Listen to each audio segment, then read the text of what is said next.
Ghazali decode நண்பர்களுக்கு வணக்கம். இன்னைக்கு ஜூலை 12 2026. சரி, இப்போ வந்து வழக்கம் போல் ஏதாவது நமக்கு வந்து துபாயில், சவுதி அரேபியாவில், அங்கே வந்து அரபு நாடுகளில் என்னென்ன நம்ம மக்கள் என்ன மாதிரி வந்து இருக்காங்க, பிரச்சனை சந்திக்கிறாங்களா, நல்லா இருக்காங்களா, நிறைய சம்பாதிக்கிறாங்களா, அல்லது லாஸ் பண்ணுறாங்களா அப்படின்னு பல விதம் நம்ம கிடைக்கக்கூடிய தகவலை வச்சு, இப்போ நான் வந்து அங்கே இருக்கும்போது இருந்த தகவல் வேற, இப்போ கரண்ட்டில் வந்து இருக்கிற தகவலை பற்றி எல்லாத்தையும் பேச போகிறோம்.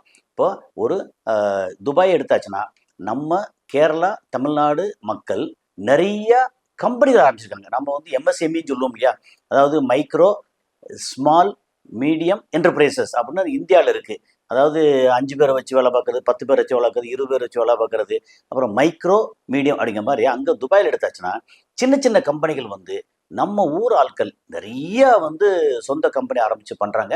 அந்த வகையில் துபாய் வந்து பெஸ்ட்டுன்னு சொல்லலாம். என்ன பெஸ்ட் அப்படின்னா, எல்லாரையும் நம்மளை வந்து ஒரு தொழில் முதலீட்டாளர்களாக முனைவோர்களாக ஆக்குது அப்படிங்கிறது.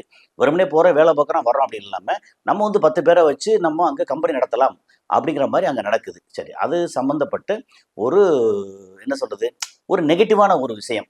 அது அந்த நாட்டுக்கு அது பாசிட்டிவான விஷயம். சின்ன கம்பெனியை ரன் பண்ணக்கூடிய ஆட்களுக்கு நெகட்டிவான ஒரு விஷயம். அது இப்போ நடந்துக்கிட்டு இருக்க ஒரு விஷயத்தை பற்றி நான் கொஞ்சம் டீட்டெயில் சொல்ல போகிறேன். வழக்கமுடைய உங்களுடைய ஆதரவு வந்து அவசியம் வேணும். லைக் பட்டனை கிளிக் பண்ணி சப்ஸ்கிரைப் செய்து ஹைப் பட்டனை கிளிக் பண்ணி நண்பர்களுக்கு பகிர்ந்து ஆதரவு தாருங்கள். இந்த விஷயம் வந்து கண்டிப்பாக துபாயில் வேலை பார்க்குற, துபாயில் சின்ன சின்ன கம்பெனிகள் வச்சுருக்க அத்தனை பேருக்கும் இது வந்து ரொம்ப பயனுள்ளதாக இருக்கும் அப்படின்னு நினைக்கிறேன். சரி, இப்போ வந்து நமக்கு பொதுவாக அங்கே ஒரு 30 மாடி 40 மாடி பில்டிங் கட்டுறாங்க அப்படின்னு சொல்லியாச்சுன்னா, அங்கே வந்து மெயின் கான்ட்ராக்டர் வந்து சிவில் கான்ட்ராக்டர், மெயின் கான்ட்ராக்டர். அதுக்கப்புறம் சப் கான்ட்ராக்ட்னு எடுத்தாச்சுன்னா அதில் MEP contractor, electro mechanical contract சொல்லுவாங்க. அதில் என்ன வரும், நமக்கு வந்து எலக்ட்ரிக்கல் லைன் வரும், பிளம்பிங் லைன் வரும், ஃபயர் ஃபைட்டிங் லைன் வரும். அதுக்கப்புறம் வந்து லிஃப்ட்டு தனியாக ஒரு இது தனியாக வரும். ஏன்னா அதுக்கு எல்லாமே ஒன்றுக்குள்ள ஒன்று ரிலேட்டட். எம்இபி அப்படின்னா மெக்கானிக்கல், எலக்ட்ரிக்கல், பிளம்பிங் அப்படின்னா அதில் ஃபயர் ஃபைட்டிங் சேர்த்துக்குவோம். ஸோ இப்போ இந்த மாதிரி எல்லாம் சேர்ந்து வர்றது எம்இபி கான்ட்ராக்ட் வந்துடும். அப்புறம் அங்கே ஸ்டீல் கட்டி காங்கிரீட் போட்டு அதெல்லாம் கொண்டு வந்து மொத்தத்துக்கு சேர்க்கறது வந்து மெயின் கான்ட்ராக்டர். அவங்க வந்து சிவில் கான்ட்ராக்டர் இருப்பாங்க. அந்த சிவில் கான்ட்ராக்டர் வந்து யாருக்கு தனியாக சப்கான்ட்ராக்ட் விடுவாங்கன்னா, ஸ்ட்ரக்சரல் இருக்கு இல்லையா, அதுக்கு தனியாக வந்து டிசைனர் தனியாக இருப்பாங்க. அப்புறம் இது வந்து கன்சல்டன்ட்னு சொல்லி அவங்க தனியாக இருப்பாங்க. அதாவது நமக்கு ஆர்கிடெக்ட் வந்து மெயினாக கன்சல்டன்ட். அவங்க வந்து இந்த மெயின் கான்ட்ராக்டருக்கும் ஓனருக்கும் பாலமாக இருப்பாங்க. அப்போது அல்லது இன்னொருத்தர் வேணால் ப்ராஜெக்ட் மேனேஜர்ஸ் அப்படின்னு சொல்லுவாங்க. அவங்க வந்து ஓனருக்கும் இந்த கன்சல்டன்ட் இருக்காங்க ஆர்கிடெக்ட் இவங்களுக்கும், அதுக்கப்புறம் வந்து மெயின் கான்ட்ராக்டர் சிவில் கான்ட்ராக்டர் அவங்களுக்கு இடையில பாலமாக ப்ராஜெக்ட் மேனேஜர்ஸ் இருப்பாங்க. அந்த ப்ராஜெக்ட் மேனேஜர்ஸ் வந்து அவங்களுக்கு சிவில் ஒர்க்கும் தெரியணும், அப்புறம் பைலிங் எப்படி பண்ணுறது தெரியணும், அதுக்கப்புறம் எவ்வளோ ப்ரைஸ் ஆகுன்னு தெரியணும், ஒவ்வொரு மெட்டீரியலும் என்ன ரேட் ஆகுன்னு தெரியணும், அதுக்கப்புறம் எவ்வளோ நாளில் வந்து கட்டி முடிக்கணும்னு தெரியணும். இதில் வந்து அவங்க எக்ஸ்பர்ட்டாக இருக்கணும். அதாவது கன்சல்டன்ட் அல்ல ப்ராஜெக்ட் மேனேஜர்ஸ் சொல்லுவாங்க. சரி, இது ஒரு சீக்வன்ஸ் ஆஃப் ப்ராக்ரஸ். அது அங்கே ப்ராசஸ் இல்லை. சரி, இந்த இதில் வந்து நம்ம மக்கள் நிறைய என்ன பண்ணுறாங்கன்னா, முன்னாடி வந்து இப்போ இடிஏ அஸ்கான் ஒரு கம்பெனி இருந்துச்சு. அது வந்து அஸ்கான் அப்படிங்கிறது மெயின் கான்ட்ராக்டர். இடிஏ அப்படிங்கிறது இடிஏனா எமிரேட்ஸ் ட்ரேடிங் ஏஜென்சி. அதில் வந்து எலக்ட்ரோ மெக்கானிக்கல், அதில் வந்து ஏகப்பட்ட டிவிஷன் இருந்துச்சு. இது உதாரணத்துக்கு தெரிஞ்சுக்க சொல்லி இப்போ வந்து இடிஏ அஸ்கான் கம்பெனி வந்து டோட்டலி க்ளோஸ்டு. அப்போது அந்த ஆப்ரேஷன்ஸ் எல்லாம் டோட்டலாக முடங்கி போச்சா அப்படின்னா இல்லை, அது வந்து ஏஜி அப்படின்னு பேரில் மாறிடுச்சு, அல்குரேர். ஏன்னா அங்கே லோக்கல் அரபு பேர் வந்து அல்குரேர், அப்துல்லா அல்குரேர், சைஃப் அல்குரேர் அப்படின்னு சொல்லி, அதுக்கப்புறம் அகமது அல்குரேர், இந்த மாதிரி அல்குரேரோட அடுத்த வாரிசு வந்துட்டாங்களா. அங்கே வந்து இப்போது டோட்டலாக பேரை மாற்றி இங்கே இடிஎன்ற பேரையும் மாற்றி அஸ்கான் பேரை மாற்றி கார்ஸ்ன்ற பேர் இருந்துச்சு. அப்படின்னா கம்ப்யூட்டர் எய்டட்னு சொல்லி வரும். அதாவது கார்ஸு ரிப்பேர் அண்ட் சர்வீஸ் அப்படின்னு சொல்லுவாங்க, சிஏஆர்எஸ் கார்ஸ் அப்படின்னா கார்களுக்கு, ஆட்டோமொபைலுக்கு வந்து computer aided repair and service அப்படின்னு பேர் கார்ஸு. அதுக்கப்புறம் எம்பிஎம் ஒன்று இருந்துச்சு, மாடர்ன் பில்டிங் மெயின்டெனன்ஸ். அது வந்து இருக்கிற அத்தனை பில்டிங்கில் இருக்கிற பாத்ரூம் கழுவுலேருந்து, கிளாஸை கழுவுலேருந்து, கூட்டு பெருக்கிறதுலேருந்து, ஃப்ளோர் மெயின்டெனன்ஸ்லேருந்து எல்லாத்தையும் பண்ணுவாங்க. எம்பிஎம் சொல்லி. ஸோ மிகப்பெரிய கம்பெனியாக இருந்தது. அந்த கம்பெனி வந்து இப்போ மாறிடுச்சு. ஆனால் இது புரிதலுக்காக இப்போ அஸ்கான் அப்படிங்கிறது main contractor, civil contract company. இடிஏங்கிறது அதில் எம்இபி கான்ட்ராக்டர். அதில் வந்து எலக்ட்ரிக்கல் ஒர்க்கு, மெக்கானிக்கல் ஒர்க்கு, அதுக்கப்புறம் வந்து plumbing work, fire fighting work, அதுக்கப்புறம் வந்து லிஃப்ட்டுக்கு வந்து இடிஏ லிஃப்ட்டு வந்து மெல்கோ அப்படின்னு சொல்லி தனியாக இருந்தது. அப்போ லிஃப்ட்டுக்கு தனியாக இது மாதிரிலாம் இது சம்மந்தப்பட்ட ஒர்க்கு. சரி, இப்போ இதில் வந்து நமக்கு யார் யார் தேவைப்படுவோன்னா, இப்போ எல்லாம் டோட்டலாக இது கன்ஸ்ட்ரக்ட் பண்ணுறது எல்லாத்துக்கும் வந்து அந்த கம்பெனி மொத்தமாக வந்து மேன் பவர் வச்சுருக்காது. ஓகே, அப்போது என்ன செய்வாங்கன்னா, ஸ்டீல் கட்டுறதுக்கு வந்து ஒரு கான்ட்ராக்ட் விடுவாங்க, சப் கான்ட்ராக்ட் விடுவாங்க. நம்ம ஸ்ட்ரக்சர் ஸ்டீல் இருக்கு இல்லையா, அந்த ஸ்டீல் கட்டுறதுக்கு. அதுக்கப்புறம் காங்கிரீட்டுக்கு இப்போ பொதுவாகவே ரெடிமிக்ஸ் மாதிரி வந்து அங்கே ஆர்டர் கொடுத்து எல்லாம் போட்டுருவாங்க. பட் அதை வந்து கண்காணிக்கிறதுக்கு எல்லாத்தையும் அவங்க இன்ஜினியர்ஸ் இருப்பாங்க கம்பெனிகளில். சரி, இப்போ வந்து பேசிக் ஸ்ட்ரக்சர் வந்துருச்சு. அப்போ வந்து நமக்கு பிளாக் இருக்கு இல்லையா, சாலிட் பிளாக், ஹாலோ பிளாக் அப்படின்னு சொல்லி அந்த பிளாக் வச்சு கட்டணும். அதுக்கு வந்து ஒவ்வொரு ஏரியாவுக்கு வந்து ஒரு 5 கான்ட்ராக்டர் 10 கான்ட்ராக்டர்னு சொல்லி சப் கான்ட்ராக்ட். அப்போ இவங்க கையில் வந்து ஒரு 20 பேர் இருக்காங்க, அவங்க கையில் 30 பேர் இருக்காங்க, இவங்க இன்னொரு கம்பெனியில் 50 பேர் இருக்காங்க. இந்த கம்பெனி எல்லாத்துக்குமே சப் கான்ட்ராக்டர் ஒரு ஸ்கொயர் ஃபீட்டுக்கு இவ்வளோ ரேட்டு அப்படின்னு அவங்க வந்து உதாரணத்துக்கு ஒரு ஸ்கொயர் ஃபீட்டுக்கு வந்து ஒரு 20 கிராம்ஸ் வாங்கியிருந்தாங்கன்னா, இவங்க வந்து ஒரு 10 12 கிராம்ஸ் 15 கிராம்ஸ் அவங்க சப் கான்ட்ராக்ட் கொடுப்பாங்க. ஸோ மிச்ச காசில் வந்து அவங்களுக்கான ஓவர் ஹெட் அண்ட் லாபம் இருக்கும். அந்த மாதிரி ஒரு சும்மா உதாரணம் சொல்கிறேன். இப்படி ஒரு கணக்கு. அப்போது சப் கான்ட்ராக்டர்ஸ் நிறையா. அப்போது மேசன்ட்ரி ஒர்க்குக்கு சப் கான்ட்ராக்டர், இதெல்லாம் முடிச்சதுக்கப்புறம் பிளாஸ்டரிங் பண்ணுவாங்க, பூசுவாங்க இல்லையா, பூசுறதுக்கு வந்து தனியாக நிறைய சப் கான்ட்ராக்டர், பூசி முடிச்சதுக்கப்புறம் பெயிண்ட் அடிக்கிறதுக்கு சப் கான்ட்ராக்டர். சரி, இது வந்து இந்த சிவில் ஒர்க்கில். அப்புறம் எலக்ட்ரோ மெக்கானிக்கல் ஒர்க் எடுத்தாச்சுன்னா, அந்த எலக்ட்ரோ மெக்கானிக்கல் ஒர்க்கில் வந்து இது வந்து இப்போ பிளம்பிங் ஒர்க்கு நடக்கணும், அல்லது ஃபயர் ஃபைட்டிங் ஒர்க்கு பண்ணணும், அல்லது இந்த மாதிரி கேபிள் ஒர்க் இருக்கு இல்லையா, அதாவது நமக்கு வந்து கம்யூனிகேஷன் கேபிள் இதெல்லாம் கொண்டு வந்து வரக்கூடிய அந்த சிலிவ் டக்ட் எல்லாம் அடித்து கேபிள் ஒர்க்கு, அதுக்கு வந்து ஒரு தனி கான்ட்ராக்ட் இருக்கும். அப்புறம் ஃபயர் ஃபைட்டிங் இருக்குல்ல, எல்லா இடமும் ஃபயர் ஃபைட்டிங் அவசியம் அப்படின்னு ஃபயர் ஃபைட்டிங்க்கு வந்து ஒரு கம்பெனி இருக்குது. இந்த மாதிரி எம்இபி கம்பெனி, எம்இபியில் வந்து சப் கான்ட்ராக்ட் பண்ணுறதுக்கு இப்போ 30 மாடி 50 மாடி 100 மாடின்னு இல்லாமல் சப்போஸ் ஒரு வில்லா பண்ணுறாங்க, ஒரு 8 ரூம் உள்ள 10 ரூம் உள்ள அதில் 5 ரூம் உள்ள ஒரு தனி வில்லா வித் கார்டன், சுற்றிய கார்டன் இருக்கும், காம்பவுண்ட் வால் இருக்கும், அதுக்கு பண்ணுறாங்கன்னா அதுக்கும் வந்து ஒரு எம்இபி கான்ட்ராக்ட் வேணும். அப்போ அந்த இது பண்ணுறதுக்குமே நமக்கு வந்து எம்இபியில் வந்து ஒரு 20 பேர் 30 பேர் வச்சு பண்ண முடியும். இப்போ நமக்கு இதில் அந்த மாதிரி ஒரு ஆக்சுவலாக அங்கே வந்து இது செட்டப் இது. அப்போ கம்பெனி ஆரம்பிக்கணும், எந்த பேர்லையாவது கம்பெனி ஆரம்பிக்கலாம். ஏதோ ஒரு பேரில் கம்பெனி ஆரம்பித்து முனிசிபாலிட்டியில் வந்து பதிவு பண்ணி, அப்புறம் இத்தனை பேர் எங்களுக்கு இந்த கான்ட்ராக்ட் கிடச்சிருக்கு அப்படின்னு சொல்லணும்னா இவ்வளோ விசாவுக்கு வந்து பெர்மிஷன் கொடுப்பாங்க. அந்த விசாவுக்கு வந்து இப்போ ஒரு விசாவுக்கு வந்து ஒரு 1,50,000 ரூபா 1,25 லட்ச ரூபா செலவாகும். அதெல்லாம் காசை கட்டி ஆட்களை கொண்டு வந்து 2 வருஷம் 3 வருஷம் விசா இருக்கும். அப்புறம் விசா ரினூவபிள் இருக்கும், ரினூவ் பண்ணணும். அப்போ எங்களுக்கு அகாமடேஷன் கொடுக்கணும். முன்னாடியெல்லாம் பேமெண்ட் அங்கேருந்து வந்ததுக்கப்புறம் தான் மக்களுக்கு அங்களுடைய லேபருக்கு வந்து எல்லாத்துக்கும் லேபர் இன்ஜினியர்ஸ் எல்லாத்தையும் சம்பளம் கொடுப்பாங்க. ஒரு பிரச்சனை பெருசாக வந்ததுக்கப்புறம் சமீப காலமாக என்னென்னா, அந்த மாதம் வந்து அந்த சம்பளத்தை இங்கே வந்து லேபர் ஆஃபீஸில் கட்டிடணும், அவங்க வந்து எல்லாத்தையும் சம்பளம் ஆட்டோமேட்டிக்காக போட்டுருவாங்க அப்படின்னு ஒரு சிஸ்டம் இருக்குது. அந்த சிஸ்டத்தை ஏற்கனவே நம்ம லேபர் சம்மந்தப்பட்ட லேபர் சப்ளை கம்பெனி சம்மந்தப்பட்டதில் ஏற்கனவே டீட்டெயிலாக பேசியிருக்கோம். சரி, இப்போ என்னென்னா, அங்கே வந்து எல்லாமே வெளிநாட்டுக்காரங்களாக வந்து இருக்காங்க. லோக்கல் அரப்ஸ் என்னதான் இருந்தாலும் நமக்கு வந்து உதாரணத்துக்கு துபாய் மட்டும் எடுத்திங்கன்னா, அதில் வந்து 10ல் 1 பங்கு தான் வந்து, இல்லை 10ல் 1 பங்குலாம், ஆமாம், கிட்டத்தட்ட ஒரு 45 லட்சம் பேருக்கு வந்து 5 லட்சம் 4 லட்சம் பேர் தான் வந்து லோக்கல் அரப்ஸ் இருக்காங்க. அப்போ 10ல் 1 பங்கு. அப்போ அவங்களுக்கு வந்து சொந்த கம்பெனி வச்சுருக்க, உதாரணத்துக்கு வந்து அல் ஃபுத்தேம், அல் நபூதா, அப்புறம் வந்து அல் குரேர் வச்சுக்குவோம் அப்படின்னு சொல்லி ஒரு பெரிய பெரிய கம்பெனிகள், ஏகப்பட்ட கம்பெனிகள் இருக்குது. அதில் வேலை பார்க்குறது எல்லாமே வந்து பாகிஸ்தானி, இந்தியன், பங்களாதேஷ், ஸ்ரீலங்கன், பிலிப்பைன்ஸ் அப்படின்னு சொல்லி வெளிநாட்டுக்காரங்க நிறையா இருக்காங்க. கொஞ்சம் ஆஃப்ரிக்கன் வந்து இந்த மாதிரி இதில் பெருசாக இல்லை. இந்த மாதிரி வேலைகளில் இந்தியன் ரொம்ப ஜாஸ்தி. சரி, இதில் இருக்காங்க இல்லையா. இதில் நமக்கு இப்போ இதில் என்ன செய்வாங்க அப்படின்னா, இப்போது ஒரு உதாரணத்துக்கு ஒரு 19 பேர் அங்கே வெளிநாட்டுக்காரங்க இருந்தாங்கன்னா, அந்த 19ல் 18 + 1 ஒரு ஆள் வந்து கம்பல்சரியாக லோக்கல் அரப் இருக்கணும். ஓகே, இது வந்து சிஸ்டம்.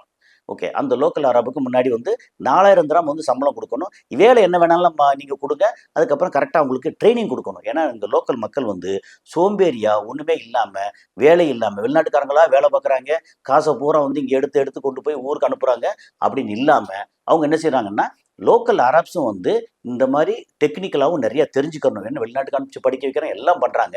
அப்போ தெரிஞ்சுக்கிற விஷயத்தில் வந்து இந்த கம்பெனிகள் வந்து ட்ரைனிங் எடுக்கட்டும். நீங்கள் போய் வந்து அவங்களோட சேர்ந்து சைட்டுக்கு போங்க, அப்புறம் ஹோட்டல் மேனேஜ்மெண்ட்டுக்கு போங்க, அல்லது நீங்கள் கன்ஸ்ட்ரக்ஷன் போங்க, இல்லை கார்டன் மெயின்டெனன்ஸ் இருக்கா, இல்லை கார்டன் புதுசாக பண்ணுறாங்களா, அந்த கார்டன் புதுசாக வந்து பண்ணும்போது ஒவ்வொரு கம்பெனியில் வந்து 200 300 பேரில் இருக்க வேண்டியிருக்கும். மெயின்டெனன்ஸ் இருக்கும்போது 300 400 பேர் 500 பேர் உள்ள மெயின்டெனன்ஸ் கம்பெனியெல்லாம் உண்டு. ஏன்னா அங்கே வந்து பெரிய பெரிய இடங்களுக்கு மெயின்டைன் பண்ணால் ஒரு இடத்துக்கு 50 பேர், இன்னொரு இடத்துக்கு 30 பேர், இன்னொரு இடத்துக்கு 60 பேர் அப்படின்னு சொல்லி பெரிய அளவுக்கு மெயின்டெனன்ஸ்க்கு வந்து கான்ட்ராக்ட் எடுக்க கம்பெனி உண்டு. ஸோ இந்த மாதிரி இருக்கும்போது 18 பேர் வெளிநாட்டுக்காரங்களாக இருக்கலாம், ஒரு ஆள் வந்து கம்பல்சரியாக லோக்கல் அரப் இருக்கணும் அப்படின்னா, இப்போ வந்து ஒரு 76 பேர் இருக்காங்கன்னா அதில் 72 பேர் வந்து வெளிநாட்டுக்காரங்க இருக்கலாம். இதில் வந்து லோக்கல் அரப்ஸு அது மினிமம் 4 பேர். நீங்க வந்து எக்ஸ்ட்ரா 2 பேர், 3 பேர் லோக்கல் அரபு போட்டா அவங்களுக்கு சந்தோஷம் தான். அப்போ லோக்கல் அரப்ஸுக்கு வேலை குடுக்கணும். அதுக்கப்புறம் அவங்களுக்கு என்னென்ன வேலைன்னு சொல்லி குடுக்கணும், அவங்களுக்கு ட்ரெய்னிங் குடுக்கணும் அப்படிங்கிறது தான் இப்ப ஐடியா. முதல்ல 4000 திரஹம்ஸ் இருந்தது. அதுக்கப்புறம் வந்து 6000 திரஹம்ஸ் மினிமம்னு மாத்திட்டாங்க. Minimum 6000 dirhams. அதுக்கப்புறம் மேல சில அரப்ஸ் வந்து 10,000, 20,000 திரஹம்ஸ் வாங்குறாங்க. அப்படின்னா அதெல்லாம் இப்ப பிரச்சனை இல்ல. 6000 திரஹம்ஸ்க்கு கீழ வந்து சம்பளம் போடக்கூடாது அப்படிங்கிறது. ஓகே. நமக்கு நான் இப்போ கரண்ட்ல வந்து நம்ம தமிழ்நாட்டுக்காரர் ஒருத்தர் வந்து அவரு MEP கம்பெனி வச்சிருக்கிறாரு.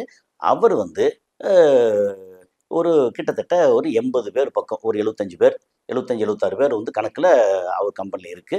அங்க வந்து MEP வந்து இந்த மாரி பிளம்பிங் ஒர்க்கு, எலக்ட்ரிக்கல் ஒர்க் இந்த ஒர்க்கெல்லாம் சப் கான்ட்ராக்ட் எடுத்து பண்றாரு. அப்படி பண்ணும்போது என்ன பண்ணிட்டாங்கன்னா, அவருக்கு வந்து அ ஓகே அரப்ஸ் வந்து இப்போ 6000 திரஹம்ஸ் மாசம் மாசம் குடுத்தாங்க அப்படின்னா, அவங்களுக்கு 6000 திரஹம்ஸ். அதுக்கப்புறம் ஆஃபீஸ்க்கு வந்தா ஆஃபீஸ்ல உட்கார்றதுக்கு ஒரு கேபின். ஓகே. கேபின்னா அங்க வந்து பயங்கர எக்ஸ்பென்சிவ். இப்போ வாடகை வந்து துபாய்ல வாடகை வந்து நீங்க ஜெனரலா கேட்டு பாருங்க. அங்க வந்து ஒரு ஒரு எ எ 8க்கு 7 அல்லது 8க்கு 8 அப்படின்ற ஒரு கேபின் இருந்தாலே அதுக்கே வந்து மாசம் மாசம் பயங்கரமான எக்ஸ்பென்சிவா இருக்கும். இத்தனை திராம்ஸ்ல. அப்போ ஒரு ஒரு 4 பேரு லோக்கல் அரப்ஸ் இருக்காங்கன்னா, அவங்களுக்கு வந்து இந்த ரூம் எல்லாம் குடுக்குறோம்னு சொல்லி அங்க காமிச்சு, இதெல்லாம் பண்ணும்போது, அதுக்கான எக்ஸ்பென்சிவ் ஓவர்ஹெட் ரொம்ப ஜாஸ்தி. ஆனா போட்டியில வந்து நம்மளால பெரிய அளவுக்கு பிட்டிங் எடுக்க முடியறதில்ல. அப்போ ஆனாலும் என்னன்னா, அட்ஜஸ்ட் பண்ணி இவரு இங்க வரமாட்டாங்க. வெளியிலேயே போயி பேருக்கு வந்து அந்த சம்பளத்த குடுத்துட்டு அவங்க இங்க ஆஃபீஸ்க்கே வரமாட்டாங்க. அப்படின்னு சொல்லி கொஞ்சம் நம்ம மக்கள் வழக்கம் போல அதில லூப்புகள் இருக்கும் இல்லையா? அதெல்லாம் வந்து பார்த்துக்கிட்டு இருந்தாங்க. இந்த கம்பெனிக்காரங்க இல்ல. ஜெனரலா போய் பார்த்துட்டு இருந்தாங்க. அப்ப அரப்ஸ் அங்க என்ன பண்ணிட்டாங்கன்னா, திடீர்னு வந்து அவங்க ஆஃபீஸ் விசிட் பண்ணுவாங்க. ஓகே. சொல்லாம கொள்ளாம சர்ப்ரைஸ் விசிட் பண்ணும்போது, ஓகே உங்க பேரோல் எடுங்க. யார் யார் இருக்கா பாருங்க. இத்தன பேர் இருக்காங்க. லோக்கல் அரப்ஸ் அங்க எத்தன பேர் இருக்காங்க? இங்க 4 பேர் இருக்காங்க. ஓகே 4 பேர் இருக்காங்களா? சரி இதுல வந்து யார் யார் எங்கெங்க இருக்காங்க? அப்படின்னு பார்த்தோனே, ம் ஓகே. இவரு வந்து இந்த டிபார்ட்மெண்ட் போறாரு. இவரு வந்து இந்த சைட்டுக்கு போறாரு. இவரு வந்து ஜவுளலிக்கு அங்க ப்ரொக்யூர்மென்ட்ல வந்து அங்க மெட்டீரியல் எடுக்க போயிருக்கிறாரு, போறாரு. இப்ப இவரு இங்க அப்படின்னு ஒண்ணொண்ணா சொல்றாங்க.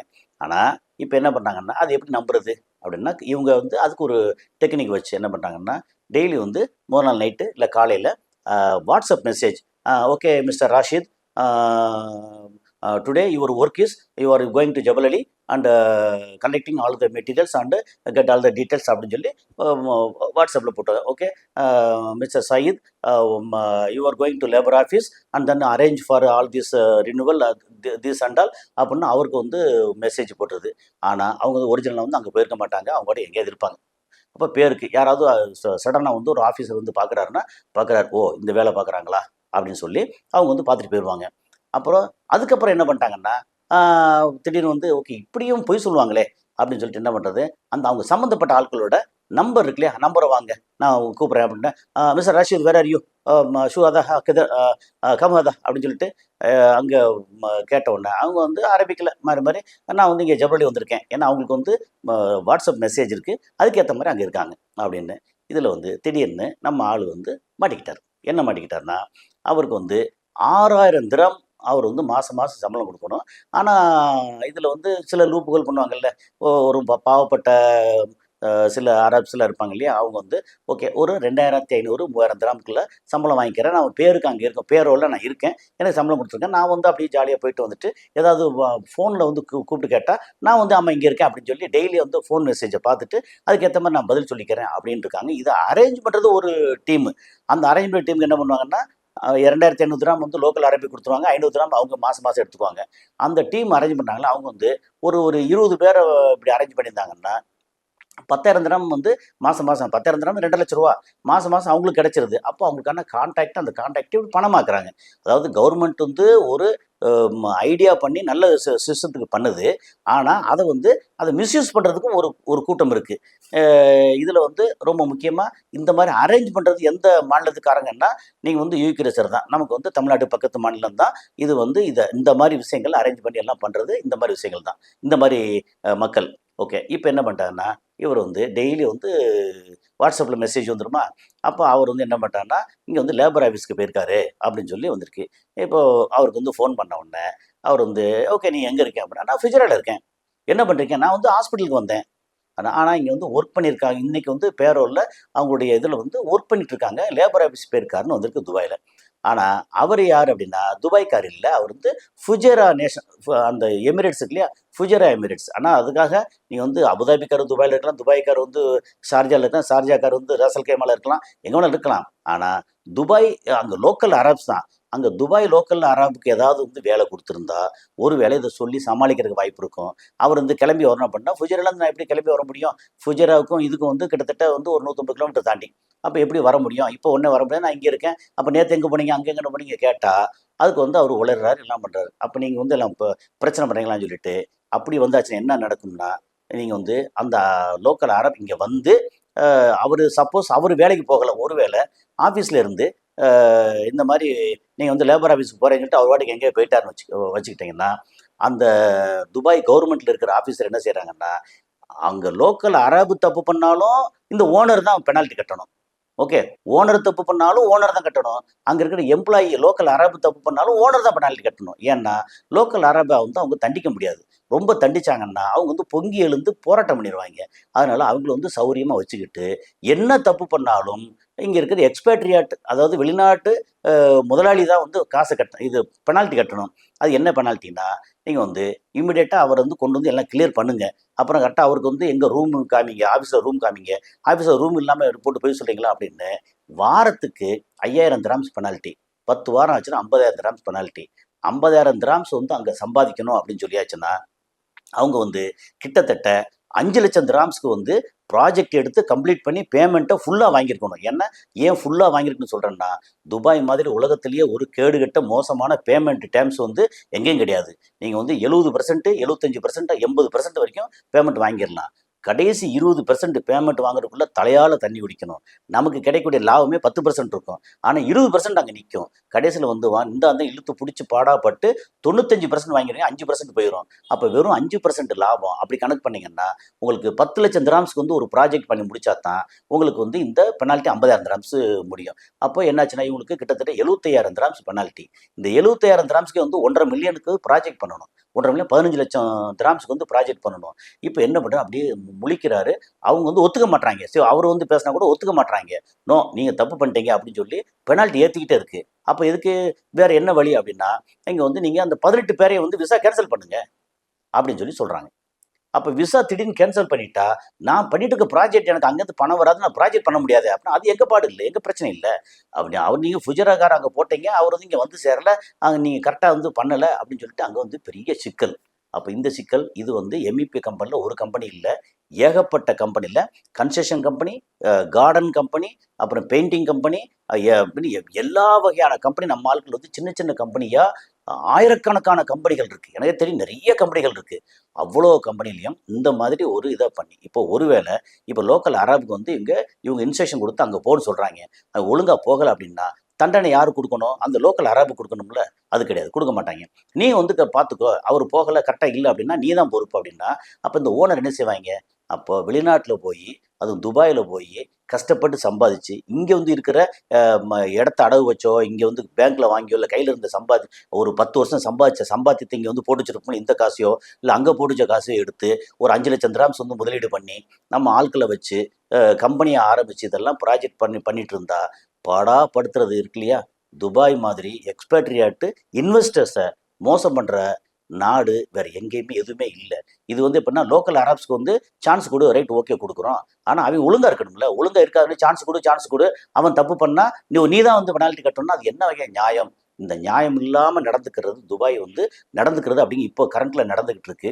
கடைசியில் வந்து அவருக்கு வேறு கண்ணு மண்ணு தெரியல என்னதான் பண்ணுறது அப்படின்னு வேற ஒரு மேன் பவர் கம்பெனியில் அங்கே போய் ஆலோசனை கேட்கும்போது அவர் என்ன சொல்லியிருக்காரு, சரி ஓகே, உங்களுக்கு ஒரே தீர்வு தான், உங்களுக்கு அந்த மேன் பவரை நீங்கள் கேன்சல் பண்ணிடுங்க. அஜிஜோ, அப்போ நான் என்ன பண்ணுறது? ஒன்றும் இல்லை, நீங்கள் அங்கே கேன்சல் பண்ணுங்கள், அவங்கள அப்படியே நாங்கள் அப்சர்வ் பண்ணிக்கிறோம், உங்கள் ப்ராஜெக்ட்டுக்கு நாங்கள் வந்து சப்ளை பண்ணுறோம். ஓகே, பண்ணோம்னா உங்களுக்கு அந்த லோக்கல் அரபு வந்து தேவையில்லை. ஆனால் உங்களுக்கு நீங்கள் பண்ண ஆட்கள், ஏன்னா இங்கே லோக்கல் அரபு வந்து மேன் பவர் கம்பெனி நாங்கள் மேனேஜ் பண்ணிக்கிறோம், எங்களுக்கு அரப்ஸ்லாம் இருக்காங்க, எல்லாம் நாங்கள் பார்த்துக்கிறோம், எந்த பெனால்ட்டியும் நாங்கள் பார்த்துக்கிறோம், உங்களுக்கு மேன் பவருக்கு இவ்வளோ காசு, நீங்கள் இது வரைக்கும் உங்களை மெயின்டைன் பண்ணுறதுக்கு நீங்கள் ப்ராஜெக்ட் போய் பார்ப்பீங்களா, கொட்டேஷன் போடுவீங்களா, புது ப்ராஜெக்ட் தேடுவீங்களா, பண்ண ப்ராஜெக்ட்டுக்கு காசு வாங்குவீங்களா, அப்புறம் இந்த மக்கள் இங்கே 80 பேர் தங்கியிருக்காங்களே இவங்களுக்கு வந்து அக்கமடேஷனை பார்ப்பீங்களா, என்னது எத்தனையை பார்ப்பீங்க? இவ்வளோதையும் விட்டு போட்டு அப்புறம் லேபர் ஆஃபீஸுக்கும் இமிக்ரேஷனுக்கும் இங்கேயும் அலைஞ்சிக்கிட்டு இருந்தீங்கன்னா, பெனால்ட்டி கட்டிட்டு அலைஞ்சிருந்தீங்கன்னா நீங்கள் என்ன வேலை வைப்பீங்க? இந்த மேன் பவர் பிரச்சனையை எங்கிட்ட விடுங்க, நாங்கள் பார்த்துக்குறோம். இப்போது நீங்கள் கணக்கு பார்த்தீங்கன்னா, நீங்கள் வந்து அவங்களுக்கு கொடுக்குற சம்பளம், அக்காமடேஷன், விசா எக்ஸ்பென்சஸ் இதெல்லாம் கணக்கு பார்த்தீங்கன்னா, நாங்கள் கொடுக்குறது வந்து மேபி 10% இல்லை 15% எக்ஸ்ட்ரா இருக்கும். அப்போ உங்களுக்கு தலைவலி இல்லை, நீங்கள் கரெக்டாக போயிட்டே இருக்கலாம் அப்படின்னா, ஓகே நல்ல ஐடியா அப்படின்னு டக்குன்னு வந்து சுவிட்ச் ஓவர் பண்ணி அவர் தப்பிச்சிருக்கிறாரு. ஸோ மேன் பவர் கம்பெனியில் கொடுத்து அப்படியே விசாவை மாற்றி அதுக்கு ஏற்பாடு வந்து பண்ணியிருக்காங்க. இதுதான் இங்கே துபாயில் வந்து உண்மையிலேயே அங்கே பணம் போட்டு நம்ம உழைப்பை நம்பி பணம் போட்டு பண்ணக்கூடிய ஏகப்பட்ட சின்ன கம்பெனிகளுக்கு கோவணத்தை அவுத்து விடுறதுல துபாய் மாதிரி ஒரு ஒர்ஸ்ட் கண்ட்ரி எதுவும் கிடையாது. அதே நேரத்தில் புதுசாக வந்து இங்கே வந்து ப்ராஜெக்ட் பண்ணணும், ஏதாவது செய்யணும் அப்படின்னா அதுக்கு உடனடியாக லைசன்ஸை கொடுத்து உடனடியாக ஆரம்பிக்க சொல்கிறதுல பெஸ்ட்டு கண்ட்ரியும் அதுதான். நம்ம ஊரில் ஆரம்பிக்கலாம், எல்லாம் பண்ணலாம், பட் அது வேறு விஷயம். பட் வெளிநாட்டில் அங்கே போய் வந்து ஆரம்பிக்கிறதுக்கு உடனே ஆதரவு எல்லாம் உண்டு. ஆனால் இந்த மாதிரி வந்து நடைமுறை சிக்கல்கள் நிறைய இருக்குது அப்படிங்கிறது இன்றைக்கி நம்ம வந்து என்ன சொல்கிறது, நமக்கான ஒரு பாடம். அங்கே தொழில் பண்ணுற ஆட்களும் என்ன பண்ணுறது ஏது பண்ணுறது, என்ன லோக்கல் அராப்ஸுக்கு வந்து அவங்க தண்டனை கொடுக்க முடியாது. தண்டனை அப்படி கொடுத்தாங்கன்னா லோக்கல் அராப்ஸ் வந்து பொங்கி எழுந்தாங்கன்னா பிரச்சனை வந்துடும். அப்படிங்கிறனால அராப்ஸ்க்கு வந்து லோக்கல் ஆட்களுக்கு வந்து சௌரியம் பண்ணுறாங்க, மற்றவங்களுக்கு வந்து பாடப்படுத்துகிறாங்க. ஏன்னா இப்போ தமிழ்நாட்டுக்காரன், கேரளாக்காரங்க, ஆந்திராக்காரங்கலாம் நீ இங்கே பிடிக்கலன்னா வெளியே கிளம்பி போ அப்படின்றாங்க. அதே மாதிரி இப்போ இங்கேருந்து கோடி கோடியாக கொண்டு போய் அங்கே ப்ராஜெக்டில் நம்ம மக்கள் வந்து புதுசாக ஒரு இடம் வாங்கணும், வீடு வாங்கணும், ஃப்ளாட் வாங்கணும் வாங்குறாங்கல்ல, வாங்கிட்டு அங்கே ஏதாவது பிரச்சனைனா நீ கிளம்பி போ, எனக்கு என்ன இருக்குது அப்படின்னு சொல்லி அப்படி எந்த விதமான ரெஸ்பான்சிபிலிட்டியோ அக்கௌண்டபிலிட்டியும் அங்கே கிடையாது. நம்ம போட்ட பணத்துக்கு சேஃப்டி கிடையாது அங்கே. ஆனால் ஓடுற வரைக்கும் ஓடும் அப்படிங்கிறது தான். ஸோ அதுக்காண்டி சேஃப்டி வந்து உலகத்தில் வேறு எங்கே இருக்குது? அங்கே வந்து போனால் ஏதோ பண்ணிக்கலாம். அங்கே வந்து பெரிய அளவுக்கு இது கிடையாது. என்னது சோர்ஸ் ஆஃப் இன்கம் கேட்குறதுல பெருசாக இல்லை. ப்ளஸ் வந்து டேக்ஸ் வந்து ரொம்ப ரொம்ப குறைவு அப்படிங்கிற அந்த ஒரு லுக்ரேட்டிவ் இன்வெஸ்ட்மெண்ட், அவ்வளோதான். பிஸ்னஸ் மாதிரி லுக்ரேட்டிவ் இன்வெஸ்ட்மெண்ட் அங்கே. அதை தாண்டி வேறு சின்ன சின்ன கஷ்டப்பட்டு நம்ம வந்து முன்னேறிடும்னு வர்றாங்க இல்லையா, அவங்களுக்கு மிகப்பெரிய பிரச்சனை துபாய் அப்படிங்கிறது தான். ஸோ அடுத்து வேறு நம்ம இந்த கிடைக்கக்கூடிய அனுபவத்தோட அனுபவ பகிர்வை வந்து வேறு என்னென்ன இருக்கோ அதெல்லாம் நம்ம வந்து அடுத்த இதில் பகிர்வோம். இது சம்மந்தமாக விவரம் தெரிஞ்சவங்க நீங்கள் வந்து தனிப்பட்ட முறையில் சொல்லலாம். ஒன்றும் அங்கே இருக்கிறவங்க வந்து இது வந்து வெளிப்படையாக சொல்ல முடியாமல் இருக்கலாம். எதுவாக இருந்தாலும் எனக்கு வந்து இப்போ நம்பர் இதில் போட்டு விட்றேன், இதுக்கு வந்து வாட்ஸ்அப் பண்ணுங்கள். இல்லை ஏற்கனவே அனுபவப்பட்டங்க, இல்லை இதுக்கு மாற்று கருத்து இருந்தாலும் நாகரிகமான முறையில் நீங்கள் வந்து தெரிவிங்க. நாங்கள் வந்து துபாயில் இருக்கோம் அப்படின்னு ஒன்று துபாய் வாழ்க அப்படிங்கிறதுக்காக கண்ணாப்பண்ணான்னு பேசக்கூடாது. இது வந்து எனக்கு கிடைச்ச ஆதாரபூர்வமான தகவல். இந்த தகவல் வந்து நான் சொல்கிறேன். அங்கே வந்து கம்பெனி ஆரம்பிக்கணும், கையில் ஒரு 5 லட்ச ரூபா இருக்குது, நம்ம ஒரு வேலை 5 லட்ச ரூபா இருக்குது, இல்லை நம்ம 50 லட்ச ரூபா, 5 லட்ச ரூபா பார்த்தாது 50 லட்ச ரூபா இருக்குது, அப்போ ஒரு 2000 திராம்ஸ், 2 லட்சம் திராம்ஸு, இதை வச்சு சின்ன கம்பெனி ஆரம்பிச்சிடலாம் அப்படின்னு போகிறவங்களோட நிலைமை என்ன, அடுத்து என்ன நடக்க போகுதுங்கிறதுக்காக இது வந்து ஒரு என்ன சொல்லுது, நம்ம கொடுக்கக்கூடிய ஒரு எச்சரிக்கை. இந்த எச்சரிக்கையை தாண்டி வந்து அங்கே வந்து என்ன நடக்குமோ அது வந்து அதுக்கப்புறம் அவங்களோடது என்ன சமர்த்தா இருக்கிறவங்க இருந்துக்கரலாம். இங்கே நடந்துக்கிட்டு இருக்கின்ற விஷயத்தை நான் வந்து எக்ஸ்பிரஸ் பண்ணுறேன். ஸோ அடுத்த காலையில் சந்திப்போம். நன்றி.